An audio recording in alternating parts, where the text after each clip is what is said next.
प्रारंभिक शिक्षा पूर्णता प्रमाण पत्र परीक्षा 2022 कक्षा 8 विज्ञान विषय का ये मॉडल पेपर है जो कि RSCERT उदयपुर द्वारा जारी किया गया है। यहाँ पर मार्क्स रहेंगे 80 नंबर का पेपर है और समय रहेगा यहाँ पर 2 घंटे 30 मिनट। तो आज की इस वीडियो में हम कंप्लीट इस मॉडल पेपर का सॉल्यूशन देखने वाले हैं और ये जिस पैटर्न से मॉडल पेपर दिया गया ऐसा कैसा आपके एग्जाम में पैटर्न आएगा।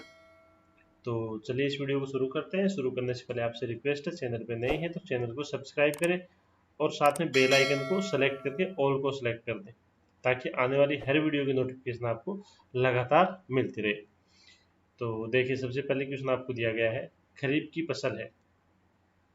तो खरीफ की फसल यहाँ पर कौन सी है, तो उसका आ जाएगा मक्का से। क्वेश्चन नंबर सेकंड है, मलेरिया रोग का वाहक है। तो मलेरिया रोग का वाहक क्या है, मादा एनाफिलिज मच्छर। अगला संश्लेषित रेशा है। तो संश्लेषित रेशा यहाँ पर क्या है, नायलॉन, ऑप्शन नंबर बी। निम्नलिखित में से किसको पीटकर चादरों में परिवर्तित किया जा सकता है। तो यहाँ पर देखें, नाइट्रोजन, सल्फर, फास्फोरस, ये तीनों अधातु हैं। चांदी क्या है, धातु है। तो चांदी को पीटकर हम बना सकते हैं, यानी धातु को पीटकर चादर बनाई जा सकती है। इसका देखते हैं नेक्स्ट क्वेश्चन, समाप्त होने वाले प्राकृतिक संसाधन। तो समाप्त होने वाला प्राकृतिक संसाधन क्या है, यहाँ पर पेट्रोलियम। वनोन्मूलन का कारण, तो वनोन्मूलन का कृषि के लिए वनों को काटना, दावानल, भीषण सूखा, ईंधन के रूप में लकड़ी को जलाने, यानी उपरोक्त सभी। अगला आंतरिक निषेचन कहाँ होता है। तो आंतरिक निषेचन मादा के शरीर के अंदर होता है, ऑप्शन नंबर फर्स्ट। इसका देखते हैं नेक्स्ट क्वेश्चन, कौन सा संकटापन वन्य जंतु है। तो यहाँ पर संकटापन जो वन्य जंतु है वो आपका है जंगली भैंसा, ऑप्शन नंबर द आएगा यहाँ पर। अगला है, मशीनों में बॉल बेयरिंग का उपयोग होता है घर्षण को कम करने के लिए। नेक्स्ट है, निम्न में से किसकी वाक ध्वनि की आवृत्ति न्यूनतम होने की संभावना है। तो वाक ध्वनि की आवृत्ति न्यूनतम होती है, इसका मतलब ये किसकी होती है, पुरुष की। बाकी आवृत्ति अधिकतम होती है तो उसकी आवाज तीखी होती है, यानी छोटी लड़की, छोटे लड़की और महिला। तो आवृत्ति न्यूनतम किसकी होती है, पुरुष की। इसके अंदर देखते हैं नेक्स्ट क्वेश्चन, क्वेश्चन नंबर 11, विद्युत का सुचालक है। तो यहाँ पर विद्युत का सुचालक धातुएं जो होती है वो विद्युत की क्या होती है, सुचालक। तो लोहा हो जाएगा। जब कांच की छड़ को रेशम के कपड़े से रगड़ते हैं तो छड़ धनावेशित होती है और कपड़ा ऋणावेशित हो जाता है, ऑप्शन नंबर बी आएगा यहाँ पर। अगला है, भूकंप आने का कारण। तो भूकंप आने का कारण क्या होता है, पृथ्वी के प्लेटों की गतियां, ऑप्शन नंबर सी। लाल ग्रह के नाम से जाना जाता है। तो लाल ग्रह किसको कहते हैं, मंगल ग्रह को। अगला है, रुधिर में ऑक्सीजन की वाहक क्षमता कम करने वाली गैस कौन सी है। तो यह है कार्बन मोनोऑक्साइड गैस, जिसको हम CO से रिप्रेजेंट करते हैं। यानी कम ऑक्सीजन की उपस्थिति में अगर किसी वस्तु को जलाया जाए तो कार्बन मोनोऑक्साइड गैस बनती है, जो कि एक जहरीली गैस है। इसके हम देखते हैं नेक्स्ट, यहाँ पर आपको रिक्त स्थानों की पूर्ति करनी है। सबसे पहला है, और रिक्त स्थानों की पूर्ति करने के लिए यहाँ पर आपको जो शब्द है वो यहाँ पर दिए जाएंगे और इन शब्दों से देख के आपको रिक्त स्थानों की वो पूर्ति करनी है। फलीदार पौधों की जड़ों में पाया जाता है, क्या पाया जाता है, राइबोजियम। टाइफाइड जीवाणु के द्वारा होता है। थर्मोसेटिंग प्लास्टिक का उदाहरण बेकेलाइट है। धातुएं उष्ण से क्रिया करके धात्विक ऑक्साइड बनाती हैं। पेट्रोलियम जीवाश्म ईंधन है। प्रवासी पक्षी सुदूर क्षेत्रों से मौसम या जलवायु परिवर्तन के कारण पलायन करते हैं। टेडपोल का वयस्क में रूपांतरण क्या कहलाता है, कायांतरण कहलाता है। और जूतों के तले घर्षण के कारण घिस जाते हैं।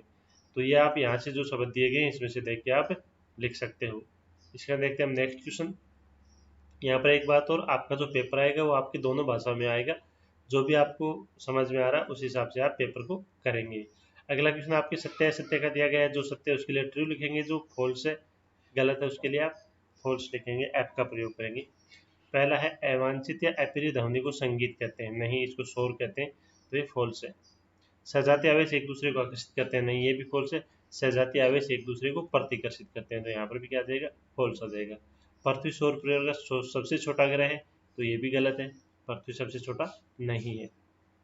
आशुद्ध जल में विद्युत धारा का चालन होता है, तो ये भी गलत है, यहाँ पर क्या आएगा, गलत आएगा, एफ आएगा, क्योंकि आशुद्ध जल जो होता है उसमें विद्युत धारा का चालन नहीं होता है।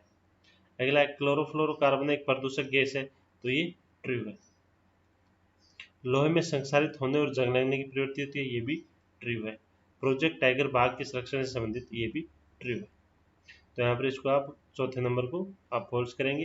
अशुद्ध जल में विद्युत धारा का चालन नहीं होता है। अगर एकदम साफ जल है उसमें विद्युत धारा का चालन नहीं होता। अगला क्वेश्चन हम देखें तो यहाँ पर आपको मिलान करना है। तो सबसे पहले दिया गया रबी फसल, तो ये रबी फसल कौन सी है, यहाँ पर गेहूं चना, इसको मिला देंगे। एक प्रोटोजोआ मलेरिया का कारक, कपास प्राकृतिक रेशा, डीजल मोटर ईंधन, अंडाणु उत्पादित होते हैं अंडाशय में। तो इस तरीके से आप मिलान कर सकते हो। इसका देखते हैं हम नेक्स्ट क्वेश्चन। क्वेश्चन नंबर 5 आपको यहाँ पर दिया गया है, मिट्टी में पोषक स्तर को बनाए रखने के लिए क्या मिलाया जाता है। तो इसका आंसर हम लिखेंगे वे पदार्थ जिन्हें मिट्टी में पोषक स्तर बनाए रखने के लिए मिलाया जाता है उन्हें खाद या उर्वरक कहते हैं। तो पोषक स्तर को बनाए रखने के लिए क्या मिलाया जाता है, उर्वरक मिलाया जाता है और खाद मिलाई जाती है। अगला है कैरम खेलते समय कैरम बोर्ड पर घर्षण को कम करने के लिए किसका उपयोग किया जाता है। तो इसका आंसर हो जाएगा घर्षण को कम करने के लिए कैरम बोर्ड पर महीन पाउडर छिड़का जाता है। इसका क्वेश्चन नंबर 7 आपको दिया गया, किसी एक ध्वनि प्रदूषक का नाम लिखिए। तो ध्वनि प्रदूषक मशीनें, लाउड स्पीकर, विस्फोट, पटाखों का फटना, वाहनों की ध्वनियाँ, ये सारे क्या है, ध्वनि प्रदूषक है। अगला है विद्युत के कुचालक पदार्थ। तो विद्युत के कुचालक लकड़ी, रबड़, प्लास्टिक इत्यादि है। इसके बाद देखते हैं क्वेश्चन नंबर 9, विश्व उष्णन के लिए उत्तरदायी गैस कौन सी है। तो विश्व उष्णन के लिए उत्तरदायी गैस है कार्बन डाइऑक्साइड CO2 गैस। कैसे उत्तरदायी है, क्योंकि सूर्य से आने वाली किरणें जो होती हैं पृथ्वी से टकराने के बाद में वापस परावर्तित हो जाती हैं आसमान की तरफ, लेकिन जब कार्बन डाई गैस की अधिकता हो जाए तो ये जो कार्बन डाइऑक्साइड गैस है, जो परावर्तित किरणें हैं सूर्य की, इनको वापस आसमान में या ब्रह्मांड में नहीं जाने देती और ये किरणें कार्बन डाइऑक्साइड गैस से टकराकर वापस धरती पर आने लगती हैं और इसका धरती का तापमान क्या है, बढ़ने लगता है। तो विश्व उष्णन के लिए सबसे ज्यादा उत्तरदायी गैस कौन सी है, CO2 गैस है। तो ये आपका भाग फर्स्ट कंप्लीट हो चुका है। इसका देखते हैं भाग सेकंड, पार्ट बी। प्रश्न दिया गया है, आप गर्मियों में सूती या संश्लेषित रेशे में से किस रेशे से बने कपड़े खरीदेंगे, कारण शीत लिखिए। तो गर्मियों में सूती कपड़े खरीदेंगे क्योंकि सूती कपड़े पसीनों को अवशोषित करके हवा का संचयन बनाए रखते हैं। सूती कपड़े में व्याप्त महीन छिद्रों में से हवा आती रहती है और शरीर ठंडा रहता है, इसलिए गर्मियों में हल्के रंग के सूती वस्त्र पहनने चाहिए। अगला है धातु या धातु में 3 अंतर लिखिए। तो धातु में चमक होती है जबकि अधातु में चमक नहीं होती। सामान्यतः धातु आघातवर्धनी और तन्य होते हैं, अधातु नहीं होते।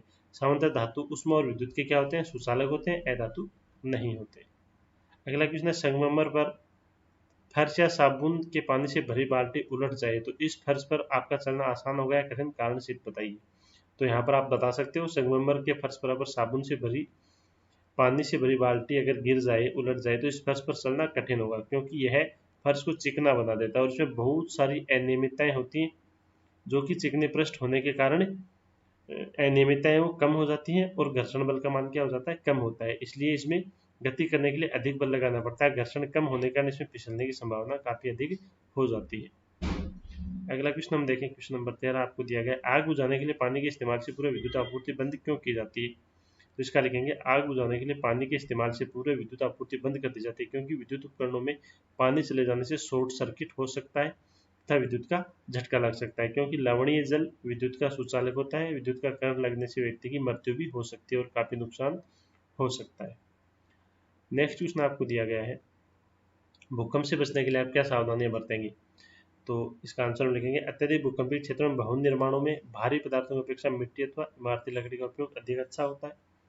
यदि ढांचा गिरे तो अत्यधिक क्षति नहीं होती। यदि आप घर में हैं तो किसी मेज के नीचे आश्रय लें, झटकों के रुकने तक वहीं रहें। यदि आप बिस्तर पर हैं तो उठे नहीं, सिर पर तकिए से बचाव करें। यदि आप घर से बाहर हैं तो भवनों, वृक्षों और ऊपर जाती विद्युत लाइनों से दूर रहें। खुले स्थान को खोजें और धरती पर लेट जाएं।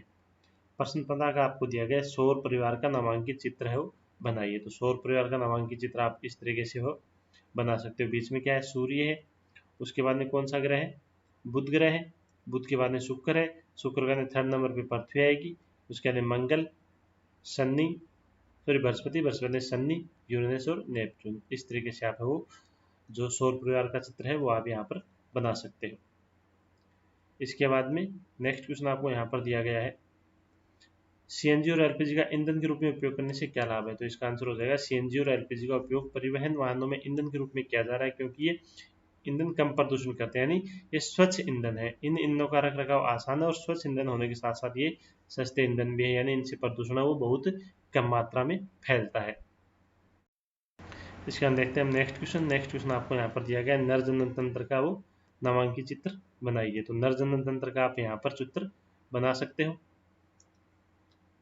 ये शुक्राणु नलिका है, ये क्या है, शीशन है, ये क्या है, वर्षण है। तो कुछ इस तरीके से आपकी किताब में भी चित्र दिया गया है जो चित्र आप बना सकते हो। इसके हम देखते हैं नेक्स्ट क्वेश्चन। खरपतवार किसे कहते हैं, खरपतवार नियंत्रण कैसे किया जाता है। तो इसका आंसर हम लिखेंगे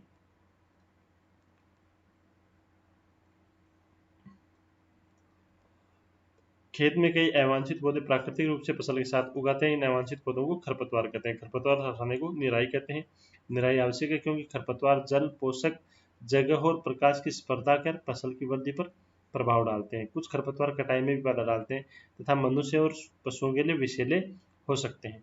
खरपतवार को हटाने और उसकी वृद्धि को नियंत्रित करने के लिए तरीके आपको यहाँ पर दिए गए हैं।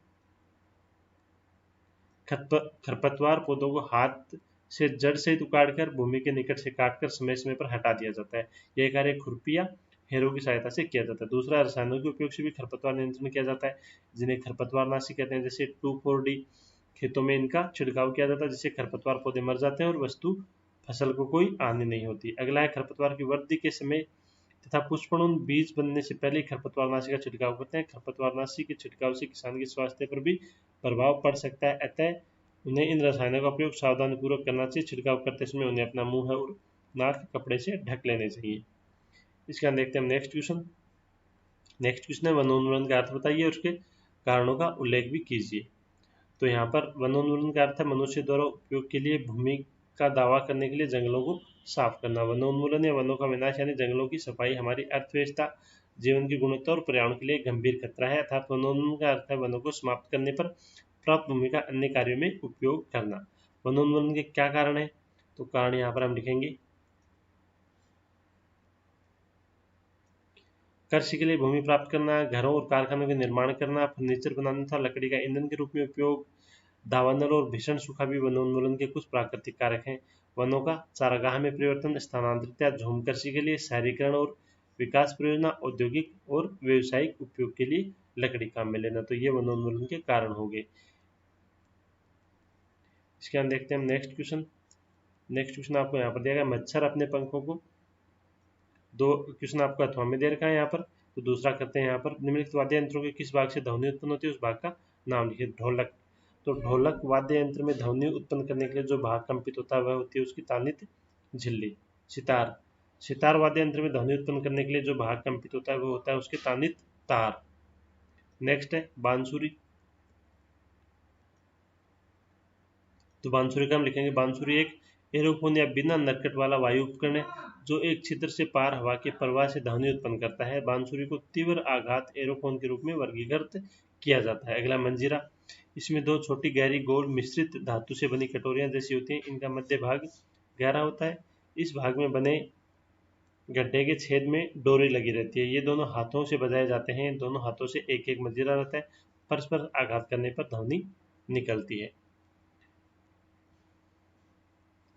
तो ये आपका मॉडल पेपर जो लास्ट क्वेश्चन है 21वां, जल प्रदूषण को नियंत्रित करने के 4 उपाय बताइए। और अगला है वायु प्रदूषण से क्या से वायु प्रदूषण के हानिकारक प्रभावों का उल्लेख कीजिए। तो यहाँ पर सेकंड वाला करते हैं वायु प्रदूषण। वायुमंडल में वायु के गैसों का मिश्रण है। इस मिश्रण में लगभग 78% नाइट्रोजन, 21% ऑक्सीजन है तथा CO2, ऑर्गन, मीथेन, जलवाष्प भी वायु में अल्प मात्रा में उपस्थित होती है। वायुमंडल में धुआं की मात्रा भी उपस्थित है। इस प्रकार के पदार्थ जैसे उद्योगों और स्वचालित वाहनों से निकलते धुएं के मिल जाने से भिन्न भिन्न स्थानों पर वायुमंडल की प्रकृति और संगठन में बदलाव आ जाता है। जब वायु ऐसे अनचाहे पदार्थों के साथ संदूषित हो जाती है जो सजीव और निर्जीव दोनों के लिए हानिकारक है तो इसे वायु प्रदूषण कहते हैं। वायु प्रदूषण के हानिकारक प्रभाव, पहला है वायु प्रदूषण से सांस लेने में कठिनाई वाले रोग जैसे दमा, खांसी, बच्चों में सांस के साथ हरहराहट होना उत्पन्न हो जाते हैं। अगला हम देखें सेकंड नंबर का, तो यह हो जाएगा विद्युत संयंत्रों में कोयला जैसे ईंधन के दहन से सल्फर डाइऑक्साइड उत्पन्न होती है। फेफड़ों को स्थायी रूप से क्षतिग्रस्त करने के साथ साथ श्वसन संबंधी समस्याएं भी उत्पन्न कर सकती है। अगला है वायु प्रदूषक क्लोरोफ्लोरोकार्बन है जिसका उपयोग रेफ्रिजरेटरों, एयर कंडीशनरों और एरोसोल फुहार में होता है। CFC के द्वारा वायुमंडल की ओजोन परत वो क्षतिग्रस्त हो जाती है। अगला है डीजल और पेट्रोल के दहन से चलने वाले स्वचालित वाहनों द्वारा अत्यंत छोटे कण भी उत्पन्न होते हैं जो अत्यधिक समय तक वायु में निलंबित रहते हैं और ये दृश्यता को घटा देते हैं। विद्युत संयंत्रों से निकलने वाले राख के अति सूक्ष्म कण भी वायुमंडल को प्रदूषित करते हैं। तो ये वायुमंडल के कुछ है वो कारण हो गए। तो ये मॉडल पेपर था जिसके टोटल 21 क्वेश्चन थे, और सेम जो आपका एग्जाम का पेपर आने वाला है वो इसी पे आधारित होगा। हो सकता है इसमें से भी आपके कुछ क्वेश्चन है वो एग्जाम में आ सकते हैं। तो इस पेपर को आप कंप्लीट है वो एक बार रीड कर लीजिए, कंप्लीट है वो क्वेश्चन है वो एक बार नोट कर लीजिए। तो ये अपना मॉडल पेपर था जिसके आंसर हमने देख लिए हैं सारे क्वेश्चनों के। वीडियो कैसा लगा आप कमेंट करके ज़रूर बताएं। चैनल पे नए हैं तो चैनल को सब्सक्राइब भी कर लें, और साथ में बेल आइकन को सिलेक्ट कर ऑल को सिलेक्ट कर दें, ताकि आने वाली हर वीडियो की नोटिफिकेशन आपको लगातार मिलते रहे। मिलते हैं अगली वीडियो में एक नए मॉडल पेपर के साथ, तब तक के लिए धन्यवाद।